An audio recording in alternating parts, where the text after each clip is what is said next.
같이 나누도록 하겠습니다.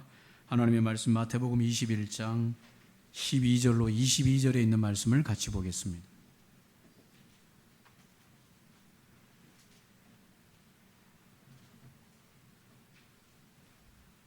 마태복음 21장 12절로 22절입니다.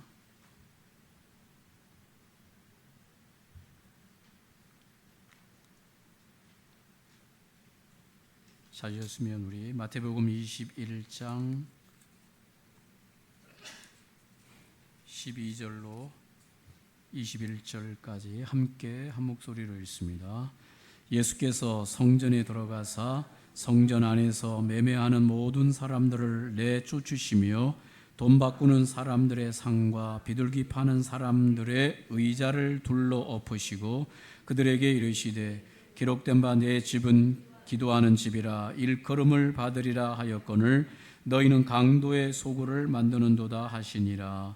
맹인과 전언자들이 성전에서 예수께 나오매 고쳐주시니 대제사장들과 서기관들이 예수께서 하시는 이상한 일과 또 성전에서 소리질러 호산나 다윗의 자손이여 하는 어린이들의 보고 노하여 예수께 말하되 그들이 하는 말을 듣느냐. 예수께서 이르시되 그렇다.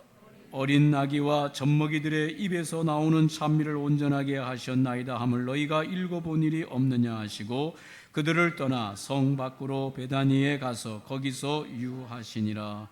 이른 아침에 성으로 들어오실 때에 시장하신지라. 길가에서 한 무화과 나무를 보시고 그리로 가사 잎사귀밖에 아무것도 찾지 못하시고 나무에게 이르시되 이제부터 영원토록 내가 열매를 맺지 못하리라 하시니 무화과 나무가 곧 마른지라.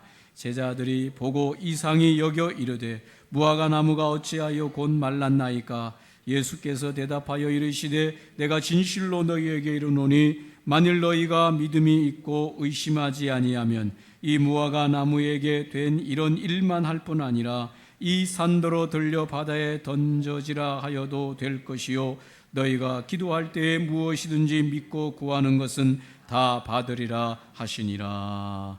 아멘.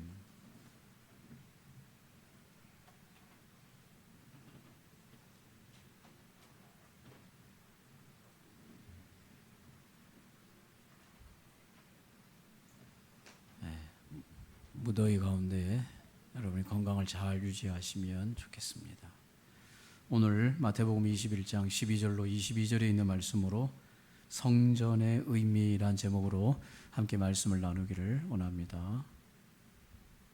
예수께서 성전에 들어가서 성전 안에서 매매하는 모든 사람을 내쫓았습니다.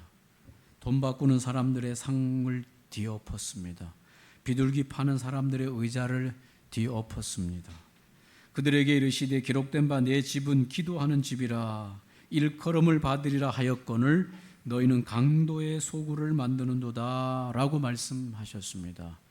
왜 예수께서 이렇게 거침없는 일을 성전에 들어가셔서 행하셨을까? 당대의 성전에서 돈 바꾸고 비둘기 팔고 하는 것은 당연한 일이었습니다. 그것이 문제가 될 수 없었습니다. 좀 문제가 될 수 있는 일은 이 일을 행할 때 제사장들이 성전에서 이런 일을 행할 때 높은 비율로 그것을 팔았다고 하는, 비싼 가격으로 그것을 팔았다라고 하는 것은 문제가 되는 일이죠. 돈을 바꿀 때도 높은 이율로 돈 바꿔주고, 왜냐하면 성전세를 위해서 반세겔을 내야 되는데 그들이 사용하는 돈은 반세겔짜리가 아니었기 때문에 이들은 성전에 와서 그들이 사용하는 돈을 환전해서 반세겔로 바꿔서 그걸 성전세로 내야 되는데 그 환전할 때 비싼 환전율을 높여서 환전하게 만들었다든지, 가난한 자들이 와서 비둘기를 사서 그 비둘기를 하나님 앞에 제물로 바칠 때에 그 비둘기를 비싼 가격으로 받아서 팔았다든지 이런 것은 문제가 될 수 있는 것이죠.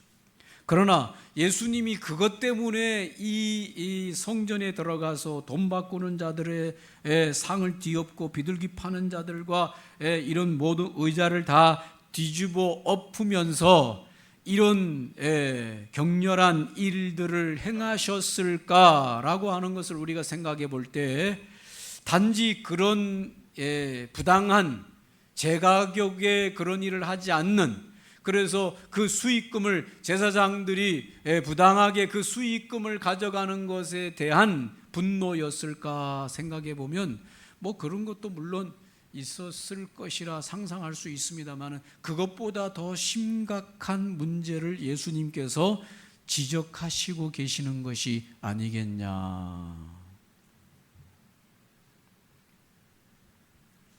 뭘 지적하실 때 예수님께서 이렇게까지 격렬하게 성전 안에 들어가셔서 행하셨을까? 오늘 내용 없는 껍데기 신앙을 책망하신 것이 아니겠냐. 내용이 없는 껍데기 신앙, 성전을 드나들면서 성전 안에서 있는 그들을 향하여 내용 없는 껍데기 신앙을 책망하시지 않았겠냐. 예수님 당시의 성전은 외형적인 기능은 그대로 유지되었습니다. 그러나 이 성전의 존재 이유에 대한 내용이 없는 껍데기만 있는 이 당시에 제사장들, 서기관들, 또 그 성전을 드나드는 많은 자들을 향한 예수님의 분노가 아니겠냐, 이렇게 보는 것이죠. 최초에는 성전이 없었습니다. 최초라고 하는 것은 에덴 동산을 말하는데, 에덴 동산에서는 성전이 없었어요. 하나님은 영으로 계시기 때문에 하나님은 일정한 임재를 상징하는 성전이 필요 없고 그것도 의미도 없었습니다. 그러나 타락한 인생들이 하나님을 찾는 이 영적 더듬이가 다 상실되고 나서 하나님을 영으로 찾지 못할 때에 하나님께서 인생들에게 하나님의 존재, 하나님의 임재, 하나님의 함께하심, 그런 것들을 가르쳐주고 깨닫게 하기 위하여 눈에 보이는 하나님이 그곳에 계신다는 성전이라고 하는 천막, 이 성막이지요. 또 눈에 보이는 돌로 만들어진 건물, 성전, 그것을 허락하시고 그곳에 하나님이 거하시고 하나님이 계시고 하나님이 그곳에 너희들과 함께 여기에 계신다라고 하는 것을 가르쳐주고 깨닫게 하고 생각나게 하고, 그래서 하나님이 우리와 함께 계신다, 저기 성전에 계신다, 내가 저 성전에 가서 하나님을 만난다, 내가 저 성전에 가서 하나님에게 내 기도를 아랜다, 그것을 가르쳐 주기 위해서 눈에 보이는 건물을 짓도록 허락하신 것이죠. 원래 에덴의 동산에는 하나님에 대한 영이 밝히 열려 있었을 때에는 그런 성전이 필요가 없었어요. 하나님은 영으로 계시고 어디든지 계셨기 때문에 그들이 범죄하고 타락하기 전에는 그 계신 하나님을 어디서든지 느낄 수 있었고 알 수 있었고 하나님과 교제할 수 있었습니다. 여러분 이해되십니까? 그러나 범죄하고 타락하고 난 이후에 인생들은 하나님을 찾는 이 영적인 더듬이가 고장났어요. 그래서 어디든지 계시는 하나님을 만날 수가 없어요. 찾을 수가 없어요. 경험할 수가 없어요. 눈에 하나님 안 보인다고 하나님 없다고 말하는 세상 아닙니까? 영으로 하나님을 교제해야 되는데 영적 더듬이가 고장난 인생들이 하나님을 없다고 말하고 하나님을 만날 수 없는 것으로 그들이 말하는 거예요. 그래서 하나님께서 눈에 보이는 하나님의 임재, 내가 여기 있다, 내가 너희와 함께 있다, 너희들이 내게로 와서 기도하면 내가 너희들의 기도를 들어준다, 이것을 가르쳐주고 그것을 배우게 하기 위하여 눈에 보이는 성막, 성전을 짓게 하고, 친히 하나님께서 그곳에 계신다고 하는 증거로 구름기둥, 불기둥이 그 성막 꼭대기에서부터 쫙 서 있었어요. 그래서 이스라엘 백성들은 출애굽하고 나서 하나님이 어디 계셔 말할 수 없는 게 뭔가, 그들 눈앞에 바로 거기에 특별한 구름 기둥이 그 하나님의 성막 그 지성소에서부터 올라와서 딱 버티고 있었어요. 사방에는 구름 한 점 없는데 거기에만 특별한 구름이 딱 있으니, 거기에 하나님이 지금 우리와 여기 함께 계신다라고 하는 걸 눈으로 보고 알게 해 주신 것이지요. 맞습니까, 여러분? 그러고 나서도 하나님 여기 계신다고, 안 계신다고 말할 수 없도록 가르쳐 준 거죠.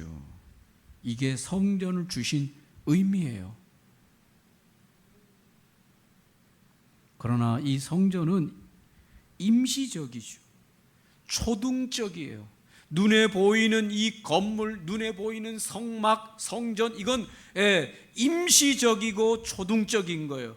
하나님을 영적으로 느낄 수 없었고 감각될 수 없는 인생들과의 하나님이 너희와 항상 계신다라고 하는 걸 가르쳐주고 느끼게 하기 위한 임시적인 것이죠.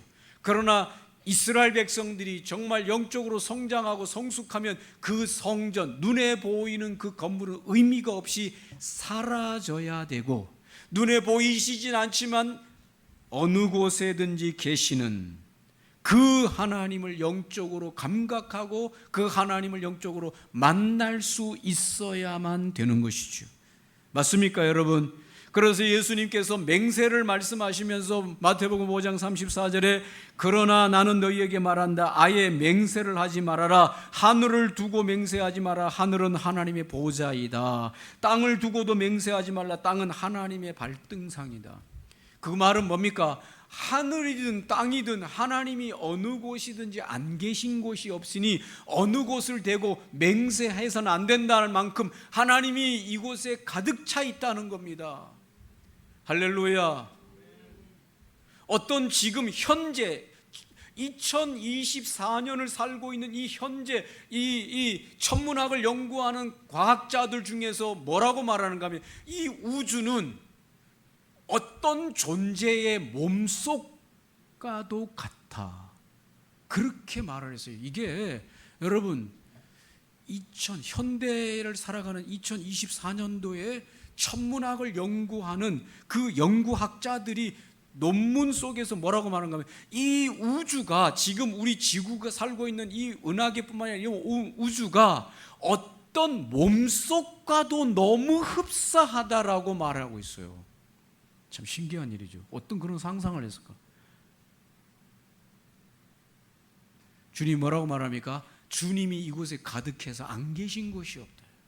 눈에 보이진 않지만은 영으로 충만하게 계신다, 그 말이지요. 맞습니까? 네.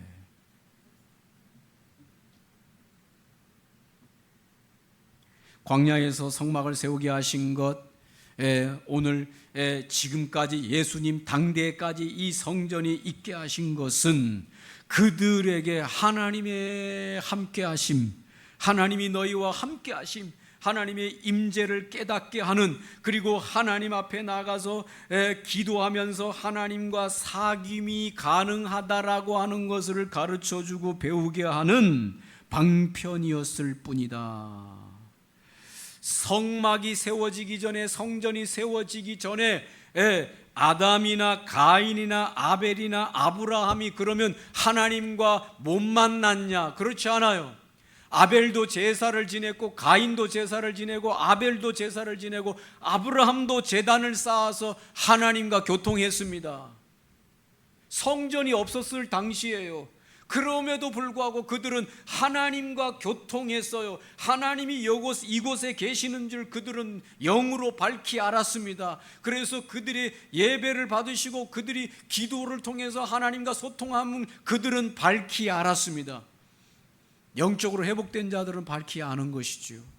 사랑하는 성도 여러분, 여러분의 영이 회복되어서 이곳에 충만하게 계시는 하나님과 함께 영적인 교감을 가지시기를 주의 이름으로 축복합니다. 그런데 오늘 이 이스라엘 백성들은 그 성전을 그렇게 많이 드나들면서 오늘 하나님이신 예수 그리스도께서 이 성전으로 들어오셨음에도 불구하고 그들은 예수님이 누구인지를 깨닫지 못하는, 성전을 그렇게 드나들었으면, 성전을 통해서 하나님을 그렇게 만났다면 하나님의 영적인 눈이 밝아졌을 것 아닙니까? 그래요, 안 그래요? 성전에 하나님 만나러 갔으면, 성전을 그렇게 드나들었으면 하나님을 만나야 될 거 아닙니까? 하나님을 느껴야 될 거 아닙니까? 하나님을 깨달아야 될 거 아닙니까? 하나님과 교통돼야 될 거 아닙니까? 그런데도 불구하고 오늘 하나님의 아들 메시아가 이 땅에 오셔서 마지막에 성전에 올라갔음에도 불구하고 그 성전을 드나드는 자는 그가 메시아인 줄을 알지 못하는 영적인 더듬이가 여전히 고장난 채로 있는 그들을 향한 주님의 책망이죠. 이게 다 뭔 소용이 있냐, 그 말 아닙니까? 그리고 다 뒤집어 엎은 거죠. 이게 다 무슨 소용이 있냐 하고 다 뒤집어 엎으신 거죠. 성전이 존재하는 목적은 하나님을 만나게 하는 것이고, 하나님의 음성을 듣게 하는 것이고, 하나님의 행하시는 일을 깨닫게 하는 것이고, 하나님과 교통하게 하는 것이고, 교감하게 하는 것이고, 기도함으로 하나님과 만나게 하는 것이 성전인데, 성전을 그렇게 드나들고 성전을 그렇게 꾸며놨지만 정작 하나님의 아들이신 예수님이 성전에 나타났는데도 불구하고 그들은 하나님의 아들 메시아를 알지 못하는 영적 무감각에 있는 그들을 향하여 예수님께서 하시는 말씀이 뭐예요? 이게 다 뭔 소용이 있냐? 성전 잘 지어놓으면 뭔 소용이 있을 것이고, 거기서 돈 바꾸면 무슨 소용이 있을 것이고, 거기서 비둘기 드리면 무슨 소용이 있을 것이고, 양 잡아 드리면 무슨 소용이 있을 겁니까? 여러분, 성전의 의미는 하나님을 만나는 데 의미가 있는 것이지, 영적인 게 깨어나는 데 의미가 있는 것이고, 맞습니까? 이걸 오늘날로 바꿔서 말하면 여러분, 예배당에 왜 오는 거죠? 이 성전에 왜 오는 겁니까? 하나님 만나고 있습니까? 영이 깨어나고 있습니까? 영적 감각이 살아나고 있습니까?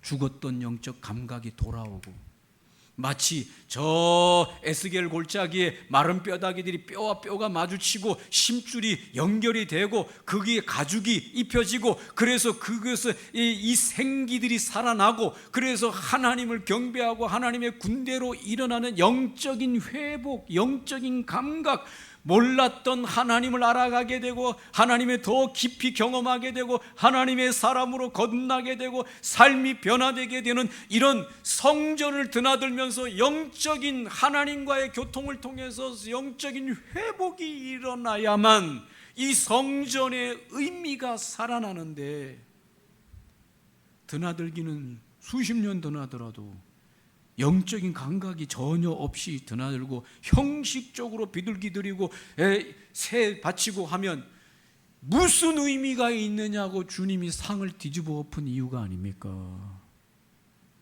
남 얘기가 아니에요.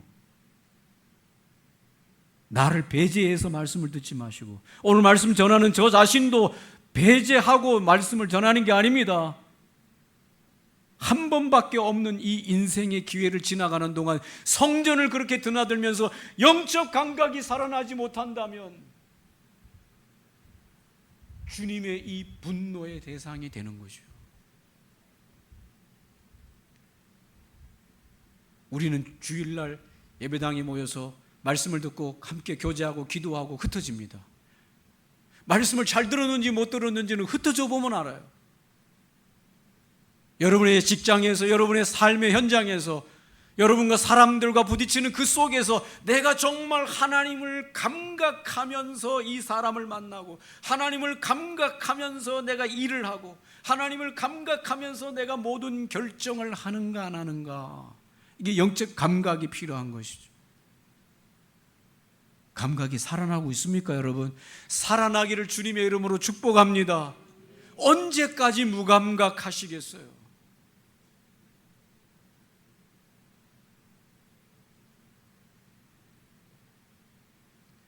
여러분, 오늘 날씨가 좀 덥지요? 다른 날보다. 여기 8월, 7월 말, 8월 첫 주, 한 2주에서 아주 더우면 3주 정도가 우리가 주일 예배 드릴 때 살짝 온도가 높은데 감각이 되지요? 덥다. 육체적인 감각은 어떻게 그렇게 민감하게 감각하시는지. 그런데 영적인 감각은 더운지 추운지 살이 오는지 살이 타들어가는지도 영적인 감각이, 하나님과의 감각이 죽어 있다면은 여러분 일주일 동안 하나님 어떻게 만나시고 있습니까? 하나님이 여러분 보고 뭐라고 말씀하십니까? 여러분은 하나님하고 어떤 교제를 나누시면서 하나님에게 어떤 말을 하고 지내고 있습니까?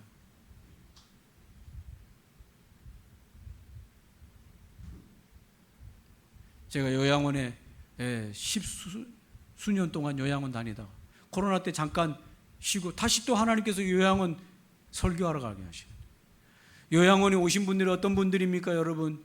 한쪽에 뭐가, 이게 몸이 마비가 되고 몸에 뭐가 문제가 생긴 분들이 오신 분들이에요. 그런데 거기는 권사님, 장로님, 집사님 이런 분들이 연세 드셨는데 감각이 무감각된 분들이 많아요. 그래서 오늘 어제 같이 예배 드리면서 물어봅니다. 권사님 기도 제목이 뭐예요? 한 권사님이 한쪽이 마비가 왔어요. 오래됐어요. 그래서 움직이지를 못해. 휠체어만 타고 있어야 돼. 다 누군가는 먹이고 입히고 씻기고 해줘야 돼요. 권사님이 말합니다. 목사님, 내가 하나님이 내 몸을 고쳐주시도록 기도했습니다. 기도했대요. 뭐 해달라고요? 몸 고치기. 여러분 얼마나 원하겠어요? 70대니까 들어온 지도 벌써 몇 년 됐는데, 그러면 70 초반에 이미 벌써 와가지고 이미 요양원 신세를 지고 있으니 얼마나 답답하겠어요? 건강한 분이. 그런데 한쪽이 안 되니까 하나님 앞에 기도했습니다. 여러분, 제가 물어봤어요. 그 권사님한테 하나님이 뭐라고 얘기하시나요? 기도했대요, 안 했대요? 기도했대요. 뭐라고 기도했겠습니까, 여러분? 하나님이 내 몸을 고쳐주시오. 반수가 돼가지고 지금 아무것도 못하고 이런 신세가 됐는데 내 몸을 고쳐주시옵소서라고 기도했대요. 그래서 제가 물어봤어요. 기도했는데 하나님이 뭐라고 합니까? 말을 못해. 여러분, 하나님이 내 기도를, 그 권사님의 기도를 들었겠어요, 안 들었겠어요? 여러분의 신앙이라면 하나님이 그 권사님의 기도를 들었을 것 같습니까? 못 들었을 것 같습니까? 예? 여러분의 신앙으로 대답해 보세요. 들었을 것 같아요? 못 들었을 것 같아요? 참 지혜로우셔. 들었다 하면은 또 그런 거 같고, 못 들었다 하기는 그런 거 같고. 들었겠지요. 하나님이 왜 자기 자녀가 그 고통 가운데 기도하는 걸 못 들었겠어요? 왜 그러면 들으신 하나님께서 내 몸을 고쳐달라고 기도했는데 들으신 하나님께서 왜 반응 안 하시고 계시느냐? 왜 안 고쳐주시고 계실까요? 왜 안 고쳐주고 계실까요, 여러분? 그래서 제가 물었어요. 왜 안 고쳐주는지 하나님한테 물어봤냐니까 안 물어봤대. 왜 안 물어봤을까? 여러분, 왜 안 물어봤을까요? 여러분은 하나님께 물어봅니까? 하나님, 이렇게 해줬으면 좋겠습니다, 이거 해줬으면 좋겠습니다 라고 기도했는데 기도해도 하나님이 무응답이야. 하나님이 없거나, 그렇죠? 하나님이 없거나 하나님이 계시다면 듣기는 들었는데 나에게 반응 안 하고 있는 거죠. 그렇다면 하나님이 없다는 전제가 아니라 하나님이 계시다는 전제를 한다면 하나님께서 내 요청을 들으신 하나님께서 왜 무반응으로 있는지는 또 물어봐야지. 여러분 자녀들 잘 들으세요. 중고등부 아이들 부모에게 뭘 요청합니다. 엄마 이거 좀 해주세요. 이렇게 하는데 돈이 필요하니까 얼마 주세요? 3만 원, 3만 원, 5만 원 주세요 했는데 부모가 들었어. 엄마 아버지가 들었어. 그런데 아무 말도 안 해. 대꾸도 안 해. 또 말합니다. 내가 뭐 해야 되는데 돈 5만 원이 필요하니까 돈 줘야 했는데 부모가 들었어. 귀가 막힌 게 아니에요. 들었어요. 그런데 아무 대꾸도 안 해. 대답도 안 해. 어떤 반응도 안 일으켜. 그런 경우도 있을까요? 없을까요? 있죠, 여러분. 경험해봐서 알잖아요. 그럴 때 그러면 다음 부모에게 해야 될 말은 또 달라고 할 일이 아니라 뭐라고 해야 돼요? 왜 얘기를 안 하는지를 물어봐야죠. 내가 이렇게 해서 달라고 했는데 왜 내가 달라고 하는데 아무 말을 안 하고 아무 대답도 안 하고 아무 액션을 취하지 않는지를 말해달라고 해야죠. 왜 그 기도는 안 합니까, 여러분? 그렇게까지 인격적으로 하나님에게 계속해서 나가질 않는 거죠. 하나님이 우리와 나와의 그런 인격적인 교통을 가질 수 있는 분이라고 하는 걸 모르는 거죠. 다 하고 다고만 하는 거예요. 주세요 하다가 안 주려면 말아요. 그리고 끝나는 거야. 그러다가 또 다급해지면 또 저런 것이 필요하면 주세요. 계시면 주세요. 들었으면 주세요. 원하면 주세요 하다가 안 주시면 그만둬요. 여러분, 하나님이 그런 분 아니거든요. 안 줄 때에는 안 줄 뭔가 사인이에요. 뭔가 하나님의 그게 대답이에요. 하나님의 대답이 뭔지를 모르겠다면 그 다음 물음을 해야 돼요. 왜 하나님이 말씀하지 않습니까? 왜 하나님이 내가 달라고 하는데 응답하지 않습니까? 말씀해 주십시오. 하나님의 뜻이 어디에 있습니까? 하나님의 계획이 뭡니까? 나에게 안 주시는 이유가 뭔지를 나에게 알려주십시오. 나를 설득시켜 주십시오. 다음에 그렇게 기도로 매달려야죠. 그러면 하나님이 거기에 말하지 않는 것에 대하여 또 하나님이 대꾸하지 않는 것에 대해서 가르쳐줘요. 틀림없이 가르쳐줘요. 깨닫게 해줘요. 내가 그것이 이해가 안 되면 계속해서 이해가 안 된다고 매달리면 하나님이 확실하게 이해될 수 있도록 다음 동작을 보여주세요. 여러분, 이렇게까지 하나님과 함께 이런 인격적인 관계로 나아갑니까? 딱 하나, 주세요. 안 주실란 말아요. 끝. 여러분, 하나님하고 그런 관계를 맺으면 안 되죠. 깊은 관계로 맺어야죠. 할렐루야. 안 주시는 데는 이유가 있고 말씀 안 하시는 데도 이유가 있고, 그러면 왜 내가 그렇게 요청했는데도 말씀도 안 하시고 아무 뭐도 없는지 나를 설득시켜 주시고 깨닫게 해주십시오. 그리고 잠잠히 하나님의 설득을 들을 수 있는 귀를 열고 기다리면 하나님이 틀림없이 말씀하시는데 들을 생각도 없고 하나님하고 그런 교제하고 싶지도 않고,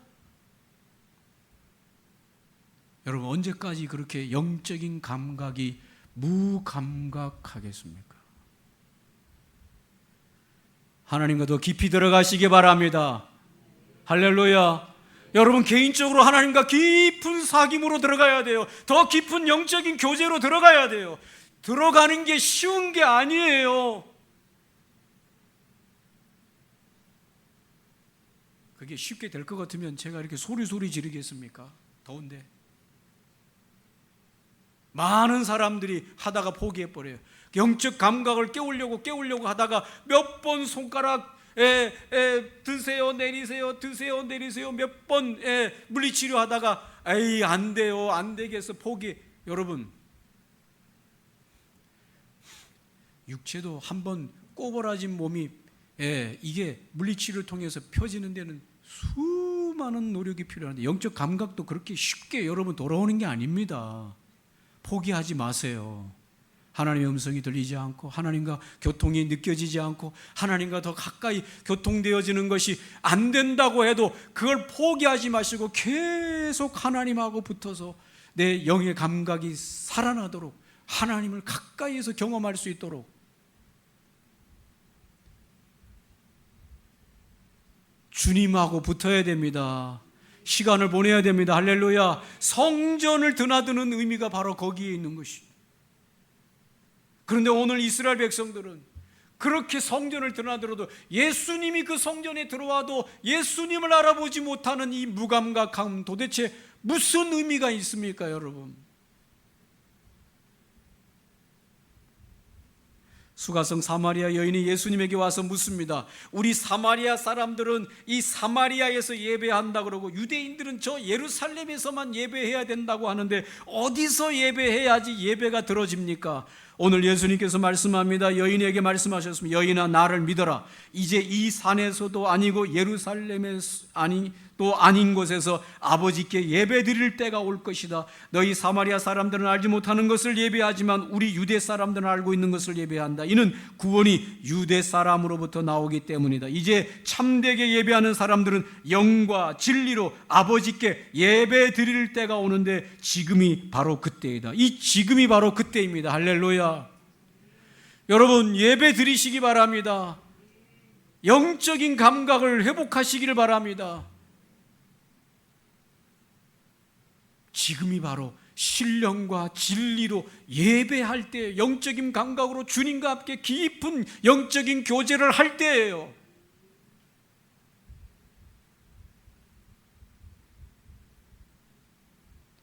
하나님은 영이시니 하나님께 예배하는 사람은 영과 진리로 예배하는 자들이 하나님과 교제하게 되고 만나게 되고 하나님의 신령한 일들을 듣게 되고 보게 되고 알게 되고 이 시대를 리드하면서 영적인 일들을 감당할 수 있는 것입니다. 할렐루야. SNS 적당하게 보시고 좀 성경 들여다보시고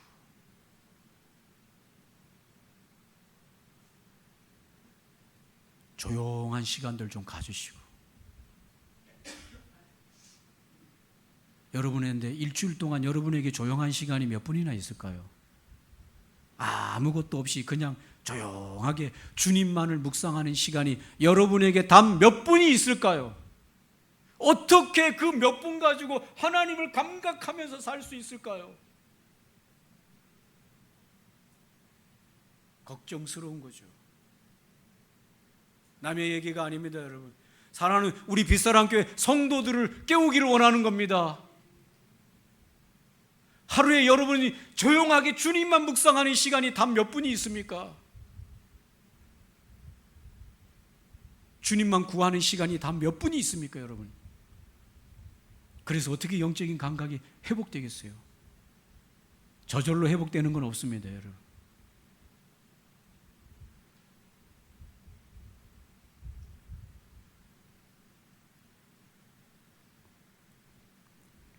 강도의 소굴로 만드는도다. 이 강도의 소굴이 뭡니까, 여러분?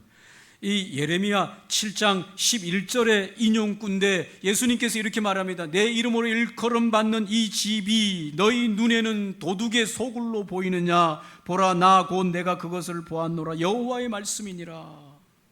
그런데 오늘 이 7장 11절 위로 올라가 보면, 예레미야 7장 11절 위로 올라가 보면 이렇게 말해요. 누가 말하느냐? 이스라엘의 지도자들이 말하겠죠. 영적 지도자들이 말하겠죠. 아니면 이스라엘 백성들이 말하겠죠. 뭐라고 말하는가 하면 너희는 이것이 여호와의 성전이라, 여호와의 성전이라, 여호와의 성전이라 하는 거짓말을 믿지 말아라. 여러분, 여호와의 성전이에요, 아니에요? 여호와의 성전이에요. 예레미야 당시에 그 성전이 솔로몬 성전이에요. 여호와의 성전이에요. 그런데 뭐라고 말하는가 하면 이곳이 여호와의 성전이다, 여호와의 성전이다, 여호와의 성전이라라고 하는 거짓말을 믿지 마라. 이게 무슨 의미일까요? 무슨 말일까요, 여러분? 이곳이 정말 솔로몬 성전이 여호와의 성전이 되기 위해서는 그곳에 들어가서 하나님을 영적으로 감각해야 돼요. 그런데 솔로몬 성전에 드나드는데 전혀 영적인 감각이 되지 않고 그들의 삶의 변화는 없는데 그들이 하는 말이 뭔가, 여기가 여호와의 성전인데, 여기가 여호와의 성전인데, 내가 여호와의 성전을 드나드는 사람인데 구원받는다는 거죠. 내가 여호와가 나를 다 지켜주신다는 거죠. 내게는 절대로 아무 일이 없다는 거죠. 왜? 내가 여호와의 성전에 드나드는 사람인데, 여러분, 그 거짓말을 믿지 말라는 것입니다. 그곳이 여호와의 성전이 되기 위해서는 그 성전에 들어가서 하나님을 대면해야 돼요. 영적인 감각이 회복돼야 돼요. 그곳에서 하나님의 음성을 들어야 돼요. 하나님의 말씀을 들어야 돼요. 그곳에서 내 영적인 감각들이 회복되고 내 삶이 바뀌어져야 돼요. 그렇지 않으면서 내가 여호와의 성전을 드나드는 사람이, 내가 성도예요, 성도. 여러분, 무슨 말 하는지 이해되시죠? 예.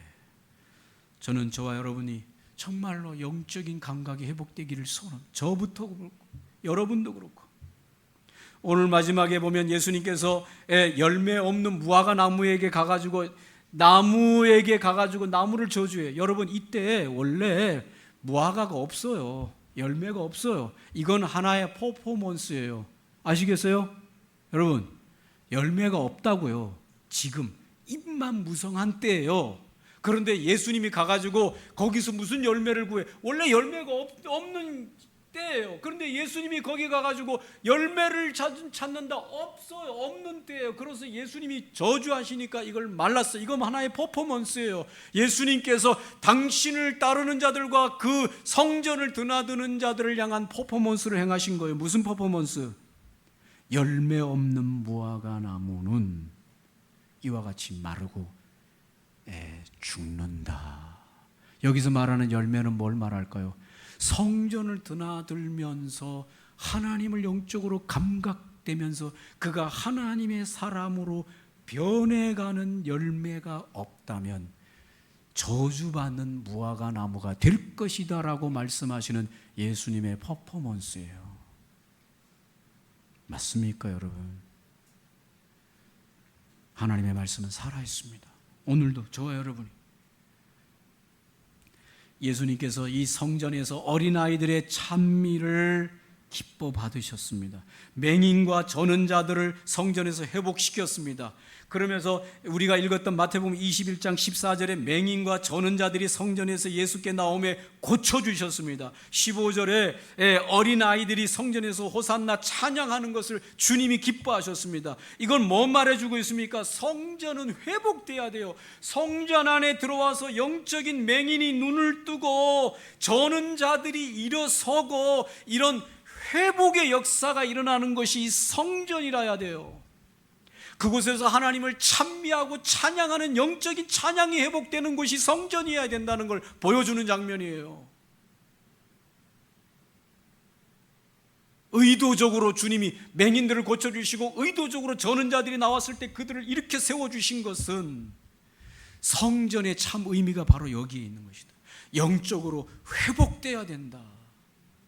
저와 여러분의 교회, 오늘 이 비쌀한 교회가 이 시대에 영적인 감각들이 회복되어지고 성전에서 하나님을 경험하고 인생이 변화되어지고 이 시대를 주도하고 끌고 갈 수 있는 영적인 사람들로 감각이 회복되어지기를 원하고 바라고 소원하고 기도하고, 내 자신이 그렇게 회복되고 우리 가정이 회복되고 아이들이 회복되고 다음 세대들이 회복되어지기를 꿈꾸면서 성전의 바른 일들을 일어나도록 꿈꾸면서 이것이 번져져서 이 지역사회와 이 나라와 민족에 다시금 영적 부흥이 일어나도록 영적 부흥이라고 하는 것이 뭡니까? 성전에서 하나님을 감각하는 게 일어나는 것이 말하는 것이죠.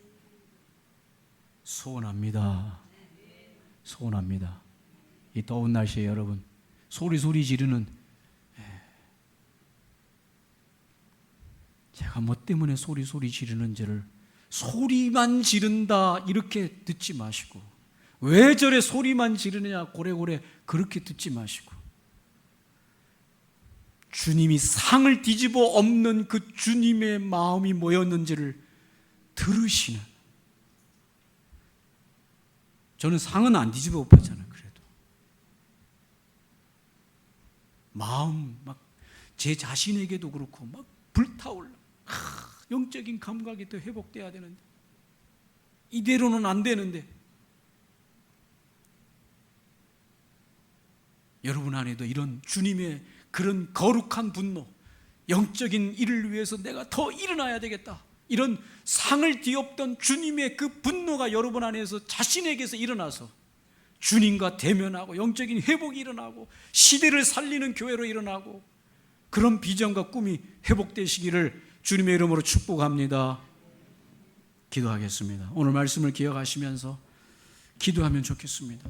하나님 아버지, 이대로 계속 이렇게 우리 인생이 흘러가는 것이 주님이 그렇게 기뻐하는 일은 아니라고 생각되어 주십니다.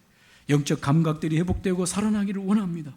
하나님, 성전의 의미, 하나님의 말씀이 선포되고 마른 뼈다귀들이 살아나고 혈관들이 회복되고 영적 감각들이 살아나고 주의 음성을 듣게 되고 하나님 앞에 기도로 소통하게 되어지고 시대를 앞서 분별하게 되고, 이런 사람들로 우리가 성전에서 길러지고 회복되어지기를 원하고, 성전의 그런 의미, 영적인 일들이 회복되기를 원합니다. 같이 함께 기도하겠습니다. 좋으신 하나님 아버지, 우리를 도우시고 있는